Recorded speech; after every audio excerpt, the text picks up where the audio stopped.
Iran ने America को एक बड़ा सरप्राइज़ दिया है और इस बार ये सरप्राइज़ समंदरों में दिया है। एक ऐसी स्पीड बोट तैयार की है जो बहुत तेज़ी से दुश्मन पर झपटती है और अपने टारगेट को तबाह कर देती है। और उसमें ख़ास बात यह है कि ये कैरियर स्ट्राइक ग्रुप को भी निशाना बना सकती है, एयरक्राफ्ट कैरियर्स को भी निशाना बना सकती है। मेरा नाम अज़हर अली ख़ान है और आप देख रहे हैं आज की बात। ईरान बहुत अरसे से अपनी नेवी के बहुत से बड़े बड़े नुकसानात के बाद ये कोशिशें कर रहा था कि वो एक ऐसी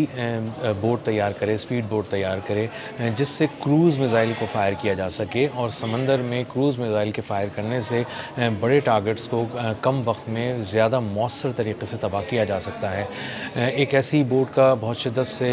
ईरानी पासदारान इनकलाब इंतज़ार कर रहे थे जो उनका हिस्सा बने और उसके बाद बहुत तेज़ी से दुश्मन पर झपटने की सलाहियत रखती हो, क्रूज़ मिज़ाइल फ़ायर करने की सलाहियत रखती हो और समंदर के दरमियान जब उसको ऊंची लहरों का सामना करना पड़े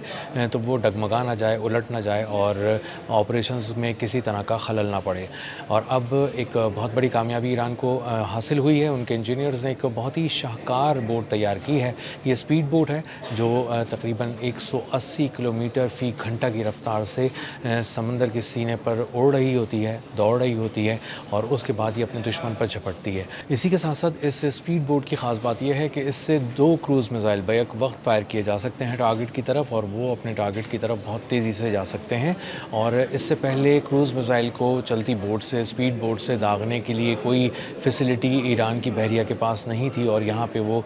मार खा जाते थे। उन्हें बहुत ही हैवी गन्स का इस्तेमाल करना पड़ता था। एक बहुत ही स्वाम की सूरत में, एक झुंड की सूरत में अपनी कश्तियों को भेजना पड़ता था, छोटी कश्तियों को जो बहुत तेज़ी से किसी बड़े जहाज़ पर हमलावर होती थी, लेकिन उनके पास क्रूज़ मिज़ाइल को दागने की सलाहियत नहीं थी। और अब क्रूज़ मिज़ाइल जब दागने की सलाहियत ईरान के पास आ गई है स्पीड बोट्स के ज़रिए, तो अब ये ज़्यादा आसान हो गया है कि मुख्तलिफ, एक तो छोटी बोट है ये, स्पीड बोट है, अपने साइज़ के लिहाज से बड़ी है लेकिन किसी बहुत बड़े बहरी बेड़े की साइज़ के हिसाब से तो बहुत ही छोटी है। और उसके बाद ये बहुत ही आसानी से अप्रोच कर सकती है, तेज़ी से उसकी तरफ बढ़ सकती है। इसको निशाना बनाने का जो इम्कान है वो कम हो जाता है और इसकी जानिब से जब फ़ायर किया जाता है कुछ, तो उसके लगने का और उससे तबाही फैलने का इम्कान बहुत ज़्यादा होता है। इसीलिए ईरानी पासदारान इनकलाब इसको एक बड़ी और अहम और नुमायाँ पेशरफ़्त करार दे रहे हैं समंदरों में। और अब जो अमरीकी ब्लॉकेड है उसको आगे बढ़कर उस पे झपट कर उसको तबाह करने के हवाले से जो सलाहियत है वो अब ईरानी बहरिया ने अपने पास हासिल कर ली है, उसको मज़ीद मजबूत कर लिया है। और अब इसमें ख़ास बात ये है कि जब ये 3 मीटर ऊँची लहरें जो हैं जो दरमियान में समंदर के आ जाती हैं, वहाँ से निमटना इनके लिए एक बहुत बड़ा चैलेंज था ईरानी बहरिया के लिए। और इसी के साथ साथ क्रूज़ मिज़ाइल फ़ायर करना चैलेंज था। ये दोनों चैलेंजेस पे काम किया गया है। रफ़्तार को बहुत नुमायाँ तौर पे बढ़ाया गया है स्पीड बोट की और इसको 180 किलोमीटर फ़ी घंटा की रफ़्तार तक पहुंचा दिया गया है, जो समंदर के सीने पे अगर आप देखें उड़ने वाली जो बोट्स हैं, ये दौड़ने वाली बोट्स हैं, उसके हिसाब से ये 180 किलोमीटर फ़ी घंटा ख़ासी ज़्यादा रफ़्तार है। और ये रफ़्तार ख़ुद बताते ख़ुद एक कैरियर स्ट्राइक ग्रुप के लिए एक बहुत बड़ा चैलेंज है और उनके बहुत बड़े बड़े जो बहरी जहाज़ हैं, जो जंगी जहाज़ हैं, उनके लिए एक बहुत बड़ा चैलेंज बनकर आने वाले दिनों में अब सामने आने वाली है। और इसको इसकी जो नकाब कुशाई हुई है, इस पे से जो पर्दा उठाया गया है, वो ईरान के इनकलाब स्क्वायर पे जो तेहरान में है, वहाँ पे हज़ारों लोग जमा थे, रात के वक्त जमा थे। उनके दरमियान ये बोट लाई गई और इसकी मुँह दिखाई कराई गई और दिखाया गया लोगों को कि कितनी जदीद बोट है जो अब ईरानी बहरिया का हिस्सा बन रही है। उसके बाद लोगों का जो जोश व वलवला था वो आसमान को छूने लगा और लोग फलक शिगाफ नारे लगाने लगे, एंटी अमरीका नारे लगाने लगे और अपनी हुकूमत के हक़ में नारे लगाने लगे। और उसमें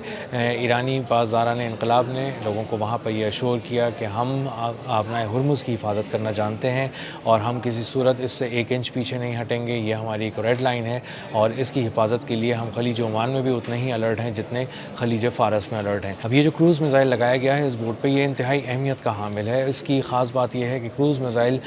10 मीटर का फ़ासला रखता है और ज़मीन से या फिर किसी तरह की भी सी बेड से। और उसके बाद ये जब लहरों के साथ साथ एक तरह से जुड़कर पहुंचता है अपने टारगेट तक, तो जो सामने खड़ा दुश्मन है उसके पास अगर जदीद सर्वेलेंस सिस्टम है या फिर रडार्स हैं तो वो इसको पढ़ नहीं पाते, इस ऑब्जेक्ट को देख नहीं पाते। और जब ये अचानक मनूवर करता हुआ उनके सामने आता है तो पता चलता है कि एक मिज़ाइल उनकी तरफ आ चुका है। और चूँकि یہ ایک بہت ہی خطرناک میزائل ہے، بہت ہی لیتھل میزائل ہے، تو جب یہ ٹکراتا ہے کسی بھی بڑے بحری بیڑے سے تو اس کے ایک حصے کو بہت بری طرح نقصان پہنچاتا ہے، اس حد تک بھی نقصان پہنچاتا ہے کہ اس کے بعد یہ بحری بیڑا ایک حصے کے حوالے سے ناکارہ ہو جاتا ہے اور اس کو جب تک ٹھیک نہیں کیا جاتا اس کو کسی جنگی مہم کا حصہ نہیں بنایا جاتا۔ اسی طرح کوئی بحری جہاز جو جنگی جہاز ہے، بڑا جنگی جہاز ہے، اس کو بھی اس سے بہت آسانی سے نشانہ بنایا جا سکے گا۔ 2 کروز میزائل ایک ساتھ فائر کرنے کا مطلب یہ ہے کہ کسی بھی جہاز پہ حملہ کر کے اس کو مکمل طور پر مفلوج کر دینا اور اس کو سمندروں پہ ایک تیرتی ہوئی لاش میں تبدیل کر دینا ہے۔ اور اگر امریکہ کے ایک کیریئر اسٹرائک گروپ جس کے ساتھ ایئر کرافٹ کیریئر کے ساتھ مختلف ڈسٹرائرز وغیرہ اور مختلف جو اور بھی جنگی ساز و سامان ہوتا ہے اور اس کے ساتھ چل رہے ہوتے ہیں، ہیلی کاپٹرز بھی ہوتے ہیں، طیارے بھی ہوتے ہیں، سب مرینز بھی ہوتے ہیں، اگر اس طرح کی کسی ایک گروپ کو کے ایک بڑے حصے کو نشانہ بنایا جائے تو اس کا مطلب یہ ہے کہ ان کی جو نیول کیپیبلٹی ہے اس پہ ایک بہت بڑا سوالیہ نشان لگ جاتا ہے اور ایک بریک لگ جاتا ہے اس بڑھتی ہوئی فوج کو جو کسی بھی ہدف کی طرف، کسی بھی مقام کی طرف پیش قدمی کر رہی ہوتی ہے۔ اب اس کے حوالے سے جو آبنائے ہرمز کی طرف جو ایران نے اپنا کنٹرول بہت مضبوط کر رکھا ہے، وہاں پر یہ جو سپیڈ بوٹ انہوں نے 27 رجب کے نام سے لانچ کی ہے، اس کی بہت ہی اہمیت ہوگی۔ یہ بہت سے نیول بلاکٹ کو چیلنج کر سکے گی، کوئی آنے والے ڈسٹرائرز کے قریب آ کر اس کو تباہ کر سکے گی۔ سوام کی صورت میں جب ان کی چھوٹی سپیڈ بوٹس آئیں گی اور اس کو کسی طرح کو کیپچر کرنے کی کوشش کریں گی، کسی جہاز کو، تجارتی جہاز کو، یا پھر اس پہ حملہ کرنے کی کوشش کریں گی، تو یہ ایک بہت بڑی کمی تھی جس کو ایران کی بحریہ نے پورا کر لیا ہے۔ اور اب خاص طور پہ خلیج عمان میں جو امریکہ چیلنج کر رہا ہے پچھلے 2-3 دن سے، اور خاص طور پہ ان کو بتا رہا ہے کہ خلیج عمان میں جو عمان کے خاص طور پہ ٹیریٹوریل واٹرز ہیں اس کے قریب جانے سے منع کر دیا ہے تجارتی جہازوں کو، اور کہا گیا ہے کہ ایک فاصلہ مینٹین رکھیں، نہ ہی ہم ایران کی طرف جانے دیں گے اور نہ ہی عمان کے ٹیریٹوریل بارڈرز سے گزر کر آبنائے ہرمز کی طرف آنے دیں گے، کیونکہ یہ اب ایک معاملہ ایک کھل کے سامنے آ چکا ہے کہ عمان کو امریکہ دھمکی دے چکا ہے اس وجہ سے کہ وہ ایران کا ساتھ مسلسل دے رہا ہے، اور عمان جو ہے وہ اب ایران کے ساتھ مل کر پرشین گلف اسٹریٹ اتھارٹی جو آبنائے ہرمز کو کنٹرول کر رہی ہے اس کے معاملات کو دیکھ رہی ہے، اور ایک انوائرمنٹ ٹیکس کے نام پہ ایک جسے عام طور پہ ٹول بھی کہا جاتا ہے وہ وصول کر رہی ہے۔ تو یہ بتایا جا رہا ہے کہ دونوں طرف خلیج فارس اور خلیج عمان میں ایران اور عمان مل کر ایک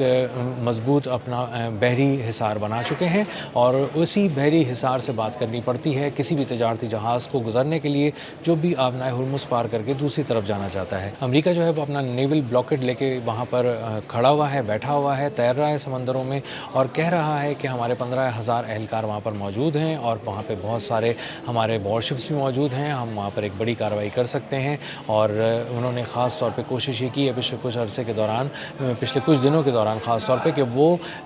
مائنز کو ناکارہ بنانے کے، یعنی بارودی سرنگیں ناکارہ بنانے کے بہانے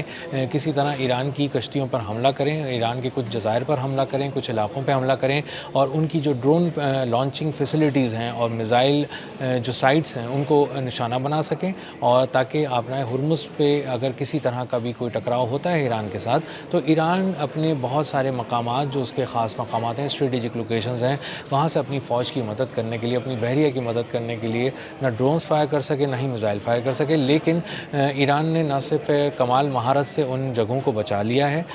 جہاں پر امریکہ نے حملہ کیا تھا، بلکہ ایک بہت ہی منہ توڑ قسم کا جواب دیا ہے کویت کے علی السالم ایئر بیس پر، اور وہاں پر MQ-9 ریپر ڈرون اور دیگر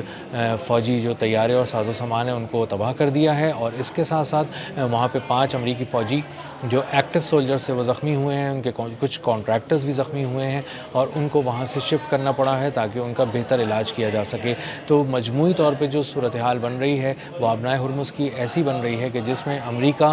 پیش قدمی کرنے کے لیے پر تول رہا ہے، کسی وقت بھی کچھ بڑا حملہ آبنائے ہرمز سے جڑے کسی معاملے سے